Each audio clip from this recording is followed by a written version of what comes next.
Hello everyone, welcome to EduTap. तो आज के जैप फ्री ऑनलाइन क्लासेस के सेशन में हम डिस्कस करने वाले हैं राइट टू इंफॉर्मेशन एक्ट। तो जैप फ्री ऑनलाइन क्लासेस में हर हफ्ते मंडे टू सैटरडे हम डिस्कस करते हैं कुछ topics related to your PPB and AFM and IEIFS, जो भी आपके जैम एग्जाम का पार्ट है। और हर टॉपिक के एंड में हम उनसे रिलेटेड एमसीक्यूज भी डिस्कस करते हैं। तो लेट्स स्टार्ट विद आरटीआई। तो राइट टू इंफॉर्मेशन एक्ट जो है वो इंडिया के सिटीजन्स को एक राइट प्रोवाइड करता है, उन्हें एम्पावर करता है कि इंडिया में जितनी भी पब्लिक अथॉरिटीज हैं उनसे एक सिटीजन इंफॉर्मेशन डिमांड कर सकता है। तो यहाँ पे पब्लिक अथॉरिटी का डेफिनेशन जानना बहुत ज़्यादा ज़रूरी है। पब्लिक अथॉरिटी होगी या तो जो इंडियन कॉन्स्टिट्यूशन के अंडर क्रिएट हुई हैं ऐसी अथॉरिटीज जैसे कि इलेक्शन कमीशन, या फिर जिन्हें पार्लियामेंट ने क्रिएट किया है लॉ क्रिएट करके, या किसी स्टेट लेजिस्लेचर ने क्रिएट किया है अपनी पावर से, या फिर जिनका मेजर कंट्रोल या फिर फाइनेंसिंग आती है सरकार की तरफ से, चाहे वो सेंट्रल गवर्नमेंट हो चाहे स्टेट गवर्नमेंट हो कोई यूटी हो। तो ये वाली जितनी भी अथॉरिटीज होंगी वो पब्लिक अथॉरिटीज होंगी। इसमें प्राइवेट कंपनीज नहीं आती हैं क्योंकि वो तो अपने आप फाइनेंसिंग उनकी अपनी होती है और उनका कंट्रोल भी प्राइवेट पर्सनल्स के पास ही होता है। तो वो इस डेफिनेशन में नहीं आती हैं। इवन जो पॉलिटिकल पार्टीज हैं वो भी इस डेफिनेशन के अंडर नहीं कवर होती हैं। लेकिन जो आपके पब्लिक सेक्टर बैंक हो गए, पब्लिक सेक्टर बैंक की तो मेजर फंडिंग गवर्नमेंट की तरफ से आती है, तो वो फिर पब्लिक अथॉरिटी की डेफिनेशन के अंडर कवर होगा। तो राइट टू इन्फॉर्मेशन आने से एक पारदर्शिता और जवाबदेही आती है सिस्टम में। करप्शन करने से लोग डरते हैं क्योंकि जब ट्रांसपेरेंसी है, जवाबदेही है, अकाउंटेबिलिटी है, तो फिर एक करप्ट पर्सन जो होगा पब्लिक अथॉरिटी के अंडर जो काम कर रहा होगा वो भी डरेगा करप्शन करने से कि कल कहीं आरटीआई से रिवील ना हो जाए कि क्या घपला हुआ है। और लोग भी ज़्यादा पार्टिसिपेट करते हैं डेमोक्रेसी में। नहीं तो पहले क्या था, 5 साल बाद वोट डली, फिर 5 साल शांति। लेकिन अब आप आरटीआई फाइल करके थोड़ा सा एक्स्ट्रा पार्टिसिपेशन कर सकते हो। तो आरटीए आने से पहले हमारे पास था फ्रीडम ऑफ इंफॉर्मेशन एक्ट 2002। ये एक्ट उतना स्ट्रॉन्ग नहीं था जितना कि आरटीआई है। तो अब आरटीए एक्ट आपको बताता है कि क्या रूल्स होंगे, क्या प्रोसीजर्स होंगे, आपको क्या राइट मिल रहे हैं, पब्लिक अथॉरिटी की क्या ऑब्लिगेशंस हैं। ठीक है, और ये एक्ट पूरे इंडिया पे लागू होता है, Jammu and Kashmir including. Information जो आप डिमांड करते हो वो किसी भी फॉर्म में हो सकती है। जो भी आप डिमांड करते हो, डिस्क कॉपी, आप कोई फ्लॉपी डिमांड कर लो, वो सब आप डिमांड कर सकते हो, प्रिंट आउट सब डिमांड कर सकते हो। और इन्फॉर्मेशन किससे आप लेते हो? पब्लिक अथॉरिटी से लेते हो। उसके बाद ये एक्ट जो है सेक्शन 4 के अंदर सुओ मोटो डिस्क्लोजर की बात करता है। सुओ मोटो डिस्क्लोजर का मतलब है कि खुद से आपको प्रोएक्टिवली डिस्क्लोज करना है, कि जितना हो सके आरटीए फाइल करने की ज़रूरत ना पड़े, जितना हो सके आप ट्रांसपेरेंसी मेंटेन करो, और जितना हो सके अपनी वेबसाइट वगैरह पे इंफॉर्मेशन अपनी रिवील करो। कोई मीटिंग होती है वेबसाइट पे डाल दो कि ये डिस्कस हुआ, कोई फंडिंग आती है वेबसाइट पे डाल दो, ताकि लोगों को इंफॉर्मेशन आपकी वेबसाइट से मिल जाए। ठीक है, इसके अलावा ये तो हम बात कर ही चुके हैं कि पब्लिक सेक्टर बैंक्स जो हैं वो भी पब्लिक अथॉरिटी की डेफिनेशन के अंडर आते हैं।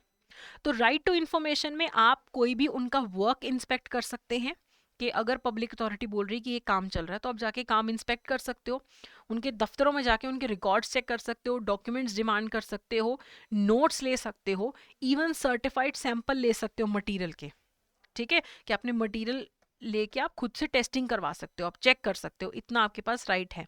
तो इन्फॉर्मेशन फ्लॉपीज की फॉर्म में हो, वीडियो कैसेट की फॉर्म में हो, इलेक्ट्रिक फॉर्म में हो, इलेक्ट्रॉनिक फॉर्म में हो, प्रिंट आउट लेना हो, सब कुछ आप ले सकते हो। ठीक है, और ये सारे सिटीजन्स को राइट अवेलेबल है इंक्लूडिंग योर एनआरआईज। सबको ये इन्फॉर्मेशन का राइट अवेलेबल है। उसके बाद पब्लिक अथॉरिटीज की कुछ खुद से ऑब्लिगेशंस हैं जो उन्हें फुलफिल करनी है। एक तो उन्हें हर चीज़ का रिकॉर्ड मेंटेन करके रखना है। कोई मीटिंग हुई, रिकॉर्ड मेंटेन करो, कोई फंडिंग आई है, एम्प्लॉयज़ पे कोई खर्चा हुआ है, हर चीज़ का आपको रिकॉर्ड मेंटेन करके रखना है। और काफ़ी सारे मैटर्स अंडर आरटीआई उन्हें खुद से डिस्क्लोज करने होते हैं। अगर वो कोई पॉलिसी बनाते हैं, कैसे बनी, उसका डिसीजन पे कैसे आए, किन लोगों पे फ़र्क पड़ रहा है, अगर वो कोई डिसीजन ले रहे हैं जुडिशियल या एडमिनिस्ट्रेटिव, सबको आपको इन्फॉर्म करना है। आपके डायरेक्टर्स कौन हैं, आपका वर्किंग क्या है, आपके एम्प्लॉयज़ कौन हैं, उनकी सैलरीज क्या है, ये तक चीज़ें सब कुछ पब्लिक अथॉरिटी को रिवील करनी पड़ती हैं और सुओ मोटो डिस्क्लोजर ही करना पड़ता है। और ये सारी इंफॉर्मेशन उन्हें कोशिश करनी है कि वाइडली डिसेमिनेट करें, स्प्रेड करें, जितना हो सके लोकल लैंग्वेज में इंफॉर्मेशन अवेलेबल कराएं, कॉस्ट इफेक्टिव तरीके से, ठीक है, कम्युनिकेशन वहाँ पे लोकल एरियाज में वो करें। अब आरटीआई अगर फाइल करनी है, अगर सुओ मोटो डिस्क्लोजर उस चीज का नहीं हो रखा जो आपको इंफॉर्मेशन चाहिए, तो आप क्या करोगे, आप आरटीआई फाइल करोगे। आरटीआई जब आप फाइल करोगे, आप किसको आरटीआई भेजोगे, हर पब्लिक अथॉरिटी का, हर पब्लिक अथॉरिटी का एक असाइंड पीआईओ होता है। सेंटर वाला है तो सेंट्रल पीआईओ, स्टेट की अथॉरिटी है तो स्टेट पीआईओ असाइंड होगा सारे एडमिनिस्ट्रेटिव यूनिट्स में और एडमिनिस्ट्रेटिव ऑफिसेज में पीआईओ असाइंड होता है। और सब डिविजनल और सब डिस्ट्रिक्ट लेवल पे असिस्टेंट पीआईओस होते हैं जिनके पास एप्लीकेशन जाती है। तो ये असिस्टेंट पीआईओ क्या करते हैं, सेंट्रल या स्टेट पीआईओ को वो आरटीआई बताते हैं कि ये आई है और हमें 30 डेज के अंदर अंदर रिप्लाई करना है। तो पीआईओ को 30 डेज के अंदर अंदर रिप्लाई करना है। अगर काम ज़्यादा है, वो बाकी ऑफिसर्स की हेल्प लेना चाहें, तो ये स्टेट और सेंटर के पीआईओस ले सकते हैं। अगर ये इंफॉर्मेशन नहीं रिवील करते हैं आपको, तो इन पे पेनल्टी लग सकती है। हर दिन के डिले की 250 रुपये पेनल्टी लग सकती है, मैक्सिमम अप टू 25,000। अगर जानबूझ के एक पीआईओ, जो एक पब्लिक अथॉरिटी का पीआईओ है, जानबूझ के इंफॉर्मेशन छुपाता है, डिस्ट्रॉय करने की कोशिश करता है, जानबूझ के डिले करता है, तो उसके खिलाफ डिसिप्लिनरी एक्शन भी लिया जा सकता है। लेगा कौन एक्शन, स्टेट इंफॉर्मेशन कमीशन या फिर सेंट्रल इंफॉर्मेशन कमीशन, ये उनके खिलाफ एक्शन ले सकते हैं। ठीक है, तो यहाँ पे आपके पास सेंट्रल और स्टेट इंफॉर्मेशन कमीशन है जिनके बारे में हम आगे बात करेंगे। अब प्रोसीजर क्या होता है इन्फॉर्मेशन लेने का, आपको रिटर्न में एप्लीकेशन देनी है, या तो खुद से लिख के दे दो या फिर इलेक्ट्रॉनिक फॉर्म में ईमेल कर दो, उनकी वेबसाइट पे ऑप्शन अवेलेबल है, तो ऑनलाइन आप आरटीआई फाइल कर सकते हो। और उसके लिए आपको निर्धारित फीस देनी होती है, बहुत ही 10-15 रुपये फीस होती है। और किस लैंग्वेज में, इंग्लिश में, हिंदी में, या जहाँ की जो ऑफिशियल लैंग्वेज होगी, तेलुगु, तमिल, कन्नड़, मलयालम, जो भी लैंग्वेज है वहाँ की, लोकल गुजराती, उसमें आपको आप आरटीआई फाइल कर सकते हो। और आरटीआई फाइल करने के लिए आपको ना रीज़न देना है, ना आपको अपनी कोई पर्सनल डिटेल देनी है। चाहिए इन्फॉर्मेशन तो चाहिए, रीज़न देने की ज़रूरत नहीं है। अब एक पीआईओ के पास, पब्लिक इंफॉर्मेशन ऑफिसर के पास आरटीआई आ गई। अब वो आरटीआई जो है उसमें क्या हो सकता है, या तो आपने सही जगह अगर आरटीआई फाइल की है फिर तो ठीक है, ठीक है, यहाँ पे आपको रिप्लाई आ जाएगा, ठीक है, आपकी रिक्वेस्ट को एक्सेप्ट कर लिया जाएगा, आपको फाइनल रिप्लाई मिल जाएगा। अगर आपने कोई ऐसी इंफॉर्मेशन मांगी है जो कि थर्ड पार्टी इंफॉर्मेशन है, वहाँ पे थर्ड पार्टी से बिना पूछे इंफॉर्मेशन नहीं रिवील की जा सकती। अगर उस थर्ड पार्टी का वो ट्रेड सीक्रेट है, कोई उनका कॉपीराइट है किसी चीज़ पे, तो जहाँ पे उनके बिजनेस को नुकसान हो सकता है, वो इन्फॉर्मेशन रिवील करने पे वो नहीं करेंगे। वहाँ पे आपकी आरटीआई रिजेक्ट हो जाएगी और आपको रिप्लाई में बता दिया जाएगा क्यों रिजेक्ट की है। हो सकता है आपने ऐसी इन्फॉर्मेशन डिमांड की है जिसमें उनका एक्स्ट्रा पेपर का खर्चा हो, तो वो आपसे उस पेपर के लिए एक्स्ट्रा 2 रुपये पर पेपर वगैरह डिमांड कर सकते हैं। ठीक है, अगर आपको जाके उनके रिकॉर्ड्स इंस्पेक्ट करने हैं किसी अथॉरिटी के, पहला 1 घंटा फ्री में आपको इंस्पेक्शन करने देते हैं, उसके बाद हर 15 मिनट के हिसाब से वहाँ पे आपसे आई थिंक 3 या 5 रुपये डिमांड किए जाते हैं। फिर हो सकता है रिक्वेस्ट अंडर प्रोसेस हो, तो आपको 30 डेज का वेट करना होता है रिप्लाई के लिए। हो सकता है आपने गलत जगह भेज दिया हो अपना जो रिक्वेस्ट है, वो हो सकता है किसी और पीआईओ के पास इंफॉर्मेशन हो या किसी और पब्लिक अथॉरिटी के पास इंफॉर्मेशन हो। ये भी हो सकता है कि आधी इंफॉर्मेशन इस पीआईओ के पास हो, आधी किसी और के पास, तो उस हिसाब से वो फिर एप्लीकेशन को 5 दिन के अंदर अंदर दूसरी पीआईओ या पीए को, पब्लिक अथॉरिटी को ट्रांसफर कर देता है। फाइनली या तो आपको रिप्लाई आ जाएगा या फिर आपकी आरटीआई रिक्वेस्ट रिजेक्ट हो जाएगी, या हो सकता है आधी इंफॉर्मेशन आ गई, आधी उन्होंने बोल दिया कि हम नहीं दे सकते हैं। ठीक है, तो जब आपको रिप्लाई मिल जाता है 30 डेज के अंदर अंदर, अगर आप सेटिस्फाइड हो, वेल एंड गुड। अगर किसी और को रिक्वेस्ट ट्रांसफर हुई है, किसी और पीआईओ को, तो 5 दिन के अंदर होती है, उसके बाद 30 दिन में रिप्लाई आता है। अगर आप सेटिस्फाइड हो, वेल एंड गुड। अगर रिप्लाई नहीं आया या आप सेटिस्फाइड नहीं हो, तो 30 डेज के अंदर अंदर आप फर्स्ट अपील फाइल करते हो, 30 डेज के अंदर अंदर फर्स्ट अपील फाइल करते हो, फर्स्ट अपील किसको पे फाइल कर सकते हो, उसी पब्लिक अथॉरिटी के अंदर एक एपिलेट अथॉरिटी होगी, पीआईओ का कोई सीनियर होगा जिसको आप अपील फाइल कर सकते हो। ठीक है, तो मान लो कोई वाटर डिपार्टमेंट का पीआईओ था, उसको आपने अपील फाइल कर दी, तो अब उसका रिप्लाई नहीं आया या गलत रिप्लाई आया, तो वाटर डिपार्टमेंट के अंदर ही एक एपिलेट अथॉरिटी होगी जिसको आप अपील फाइल कर सकते हो, जो कि इस पीआईओ का कोई सीनियर होगा। ठीक है, उसका रिप्लाई अगर अच्छा आ गया, ठीक है, वो रिप्लाई आपको फर्स्ट अपील के बाद कितने दिन में मिलता है, 45 दिन के बाद। अगर तो रिप्लाई आ गया, वेल एंड गुड, नहीं पसंद आया, रिप्लाई नहीं आया, तो फिर आप सेकंड अपील कर सकते हो 90 दिन के अंदर अंदर। ठीक है, second appeal CIC, chief information commission, या फिर सेंट्रल इंफॉर्मेशन कमीशन को आप कर सकते हो 90 दिन के अंदर अंदर, जो फिर आपको रिप्लाई कर देगा।